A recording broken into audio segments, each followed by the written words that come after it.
Hi everyone, welcome back to my channel. My name is Caitlin, I'm the Flutey Feminist, and every week I consult my Instagram followers to choose a video topic. This week I actually just asked them if they would be interested in me doing a video where I talk about 2019, what happened, and reflect on my year, and most people were interested, so here we are.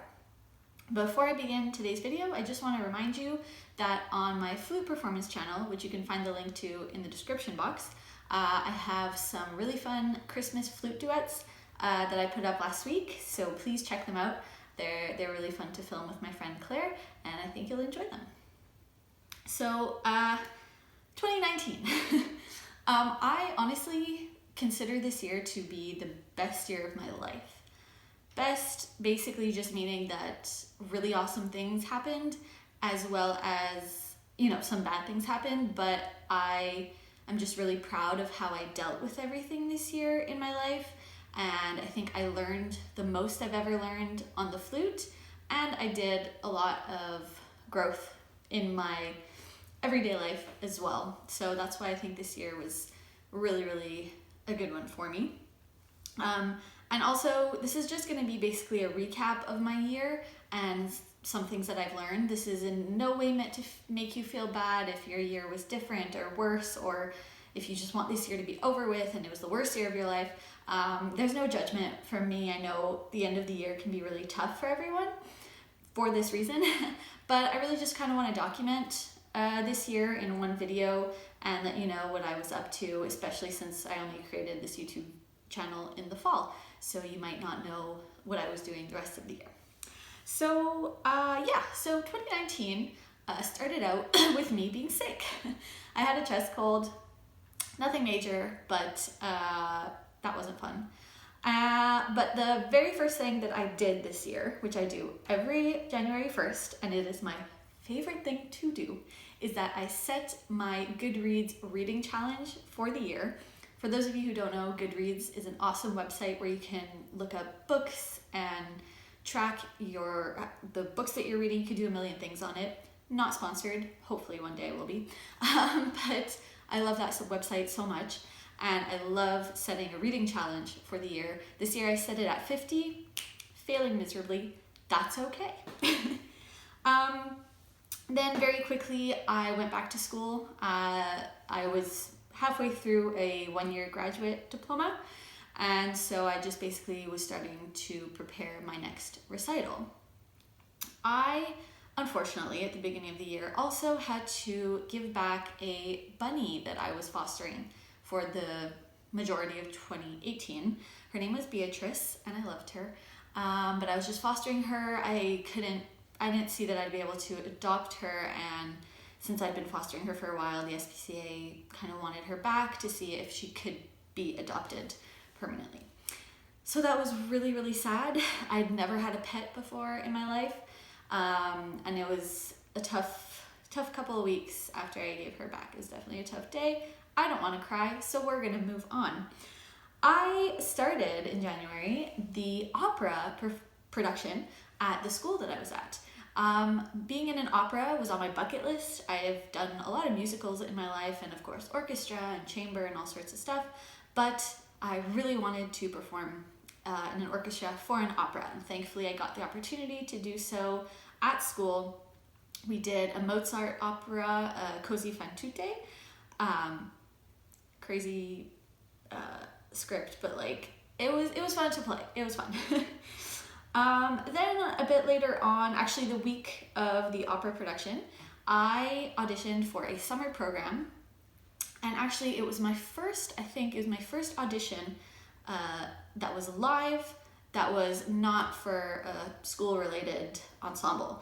So it kind of felt like my first real audition. It actually started out really well, and then I got nervous kind of right in the middle of it, and it didn't end so great. And unfortunately I did not get chosen to be in that summer program. It was for an orchestra, but it was a really interesting experience for me to prepare for it, and also to do an audition in the middle of the week of the opera production, which was like every single day we had a show or a dress rehearsal kind of on either side of that audition. and I actually managed much better than I thought I would. The really exciting thing that happened early in the year was that I was accepted into a school in Scotland for a master's program, and I had auditioned by video in the fall, and so I received my acceptance by email, and I was really proud of myself. I just wanted to audition to that school. It was the Royal Conservatory of Scotland, and I didn't know what to expect. I didn't know what the level was. I didn't know how they would choose people. So it was just really nice to be accepted with a partial scholarship. And so not very long after, I did accept the offer, and I started the hard work of trying to find funding, because school is not free in the UK. Is extremely expensive. Plus, the exchange rate between the pound and the Canadian dollar remains, but was really brutal at the time where I had to give a deposit. So I'll probably make a whole video about this journey, because let me tell you, it was a journey. This whole Scotland experience was a journey. So let me know if you'd be interested in learning more about that whole experience. Finally, in 2019, I bought a piccolo. I never owned a piccolo before. I had only ever used ones from school or borrowed one from a peer. And certain circumstances happened, and then I was financially able to purchase one. I bought one from someone, so it was used. And I was really happy about that. I finally felt like, okay, I finally own a piccolo. I'm a flute player. So that was really nice.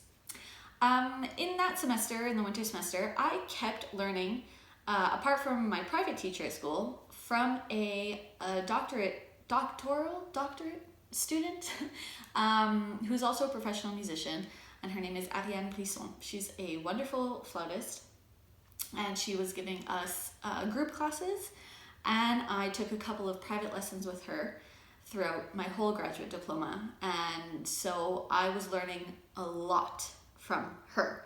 So I kept that up in that winter semester, and I could really see a lot of changes and progress happening in my flute playing.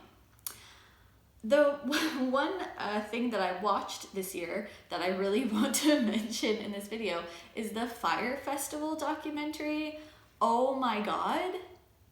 Oh my god. It literally gave me full-blown anxiety. It was nuts. Like, if you haven't watched it, go. It should still be on Netflix. It's the wildest thing I've watched all year, and also in a very long time. Wanted to mention that because every time I remind myself of that documentary, I still can't believe it. So that was fun. Finally, in April, the orchestra at school, so we had done the opera in February, I think, and in April we did a performance of Mahler's Third Symphony, which I had actually performed before in a youth orchestra a few years before. I had a really hard time during that concert time period, because I was having really bad performance anxiety beforehand. I was truly dreading the performance. I mean, I haven't yet spoken about performance anxiety that much on this channel, so it'd be too much to explain kind of the whole process I was going through mentally, but honestly, it was just a really tough time before the concert trying to deal with it. I had anxiety just 24 hours a day, basically. So that was really hard on me. And after I did the concert and survived, because I always survive, I thought that, you know what, I think this has to be my last orchestra concert in my life, and I'm okay with that. Since then, I've kind of changed my mind a bit, so it's a bit of a process right now. But that was a really hard time of the year. In May, or I think at the end of April, one of my cousins had a wedding, which was very lovely. And later in the year, another one of my cousins had a wedding that we'll get to soon. And finally, on May 1st, I had my final recital for my diploma. It was about a 55 minute long recital. I played works by Bartók, Gobert, wow, I'm already forgetting, Karg Ellert, Telemann, and I know I did 5 pieces. Oh my god, how could I already forget? Well, this is embarrassing. All the videos are on my flute performance channel, so you can comment below and let me know which one I'm missing. Probably at some point in this video I'll randomly be like, oh, this composer. Darn, that's gonna bug me. You'll let me know, I guess. But I enjoyed my performance, my recital, very, very much. It was my graduating recital, and it was a really proud moment of the year for me. It was just really fun. After my recital, I had some kind of downtime in my life apart from working, and I started watching a show called Outlander, which I very quickly became obsessed with. And at this point, I was not 100% sure if I could go to Scotland for reals.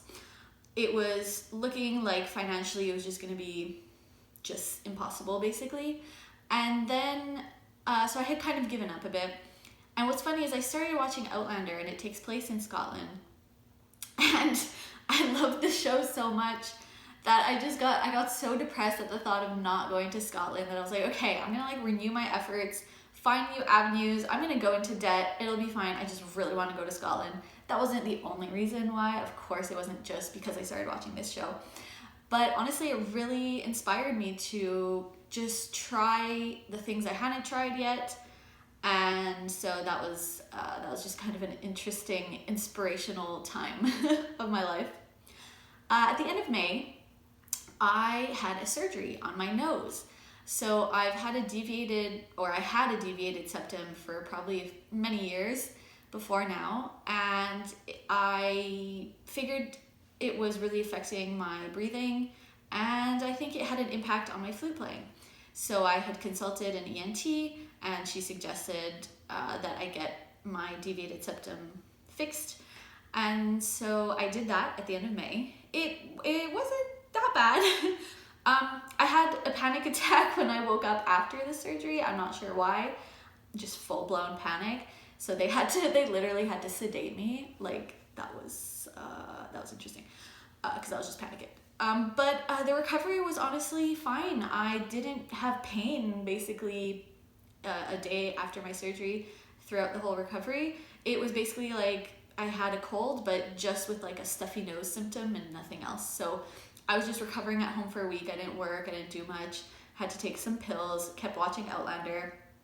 And when I got back to flute playing, I did notice an immediate difference in terms of my sound and being able to breathe and all that. So I think it was worth it. The next thing I was doing in my life at this point of the year was I was researching music competitions to apply to. I don't know what sparked my interest. I've never been a very competitive person, but anyways, in any case, I found a competition online that was going to take place in Paris in July called the Concours de Flûte de Paris. It was their first edition.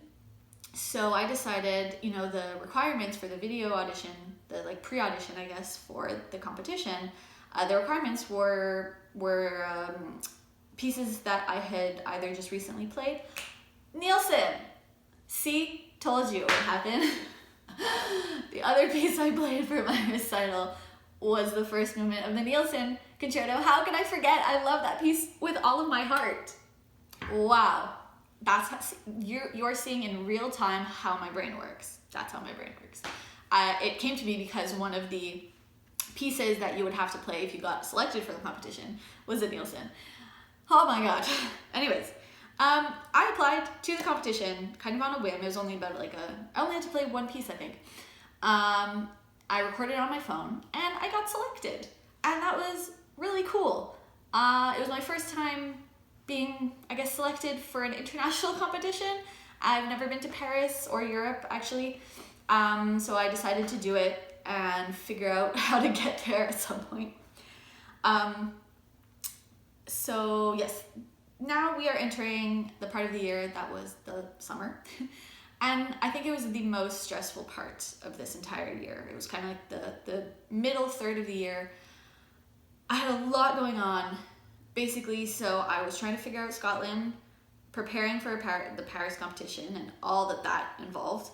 And I was going to be moving out apartments in July. So there was a lot on my mind every single day, and it was very stressful.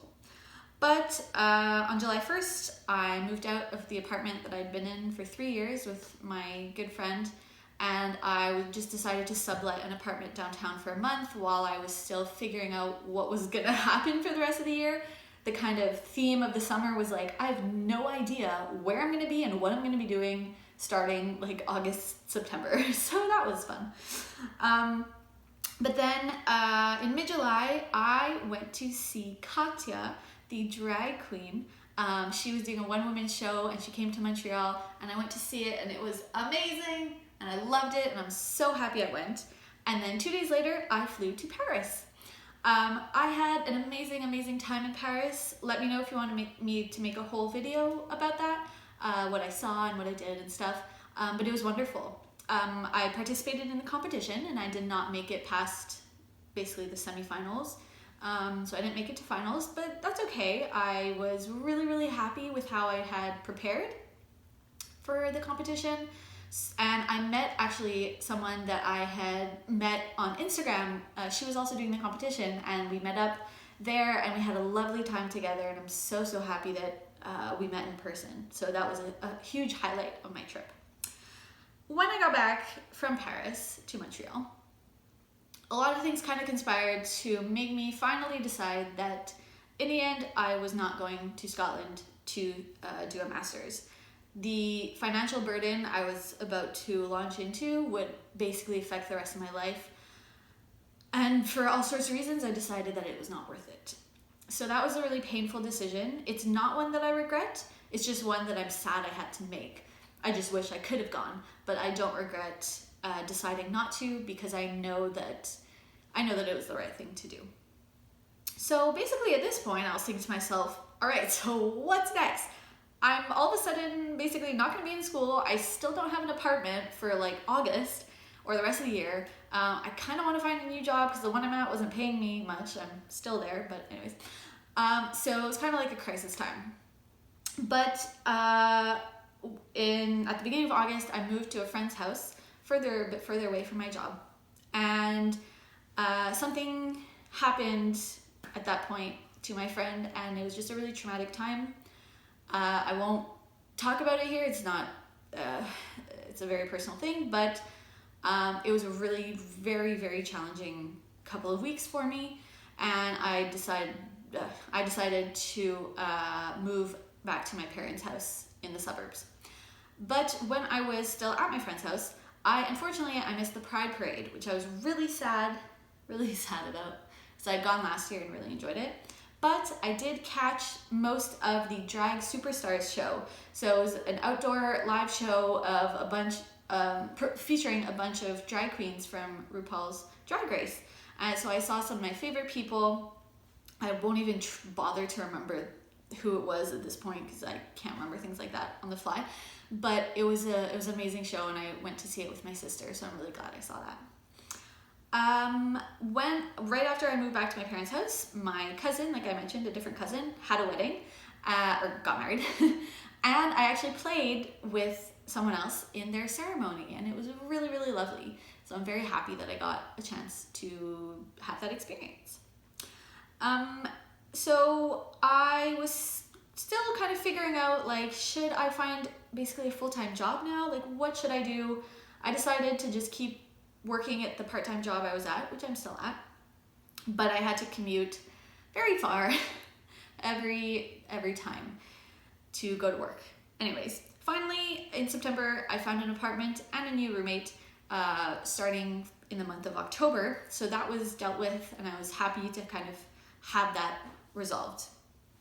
I also acquired a teaching job at a music school, kind of not too far from where my new apartment is, and that's really nice. And I also acquired a few new private students over the course of the fall period, and so I've been really enjoying teaching. I think I'm getting better at it.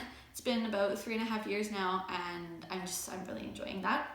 I'm also still, I started in September up until now, and I'll continue in 2020, taking private lessons from Ariane Brisson, the amazing flautist.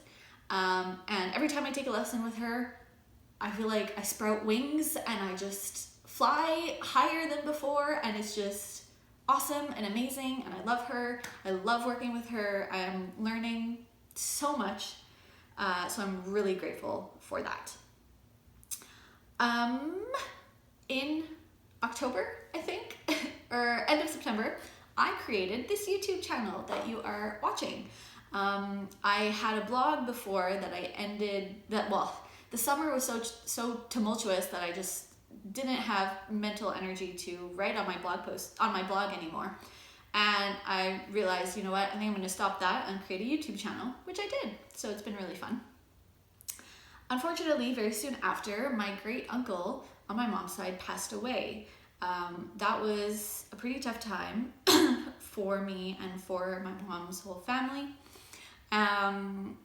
But what was kind of it sounds so weird to say, but what was nice was that his daughter ended up giving me all sorts of furniture for this living room, like this couch and the blanket and stuff that you can't see. She donated to me because I just in conversation had mentioned that, you know, we between me and my new roommate, we had like no furniture, we had nothing between the two of us, and she was really kind enough to gift me basically all of his furniture. So that was really fortunate for me. Soon after, I co-formed an ensemble with a friend of mine called Ensemble Camélia. So it's made up of me and my friend Amelia, who is a clarinetist. And we've been playing repertoire for flute and clarinet. And we had our first concert on November 30th, which was super, super fun. I'm really happy that we have decided to play together and do concerts together. I'm having a great time doing that. We actually have another gig at the end of February. I can let you know about that very soon. So that was fun. I realized also at this point that I wanted to stay out of school for a while. I was kind of thinking, okay, well, I'm not going to do masters this year. Should I just find another cheaper school for next year? And I thought, you know what, I just don't wanna, I just don't feel like it. So for me, it's as good a reason as any to just stay out of school. I'm enjoying my life right now, so that was a decision that I made. I also started planning a solo recital that I'll be doing in February of 2020, just kind of on my own terms. I'm renting a hall with my own money and that sort of thing, and it's just to play repertoire with a lovely accompanist that I play with. And so I started planning that recently. On December 6th, I celebrated my 25th birthday. I'm 25, I'm a quarter of a century old, what? Anyways, if you're interested, I made a video that week, 25 things that I learned before turning 25. I'll link to it below, so you can check that out. Just recently, this past weekend, I had my first student concert at the music school I teach at. My 2 students played or performed, and it was the first time that I had actually, as a teacher, prepared students for a concert or a performance. So it was really fun. I had a little 6-year-old student and an older woman student, and they both did really well. And so that was really nice as a teacher. It's kind of like a milestone for me. And basically now I'm finishing the year working at the store that I work at and seeing friends and family regularly in this week and next week. And then it'll be back to the grind in 2020. But I am just trying to relax and read, and I'm still going to be practicing during the holidays, but just kind of for fun. Thank you so much for watching this video. That has been my 2019 in review or in reflection. As I mentioned, I really grew as a person this year. I didn't go that much in detail, but I feel like I really have been excelling as a flute player compared to the end of 2018. And so I'm really excited for the next year and what that'll bring. Obviously, I know that this time of year can be hard, if you're reflecting on a year that was either really traumatic or just not great or whatever. So make sure to do a lot of self-care and to know that just being alive means you're worth everything. You're worthy of love and respect and happiness. You don't have to do anything to feel like you've accomplished something every year. So thank you so much also this year for everyone who read my blog posts and or watched my YouTube videos. I'm really appreciative of all the support that I've been getting, and I hope you're enjoying the content. You can always let me know in the comments what you would like to see, or if you want to comment on the content that I covered in a video. I want to wish you happy holidays and a happy new year. This will be the last video I film in 2019. So just make sure to like this video and share with your friends and family if you would like. It would mean a lot to me. Leave a comment if you have any thoughts about anything I mentioned, if you want me to do a full-blown video on anything that I mentioned in this video, or let me know what are some of the fun things that you did in 2019. I would love to know about your year as well. So thank you so much for watching. You can, of course, subscribe to this channel by clicking right up there. You can check out my flute performance channel right over here. As I mentioned, I have some really fun Christmas duet videos up on that channel. And as well, right up here is my latest video. Thank you so much for watching and have a Flutey Feminist day. Bye!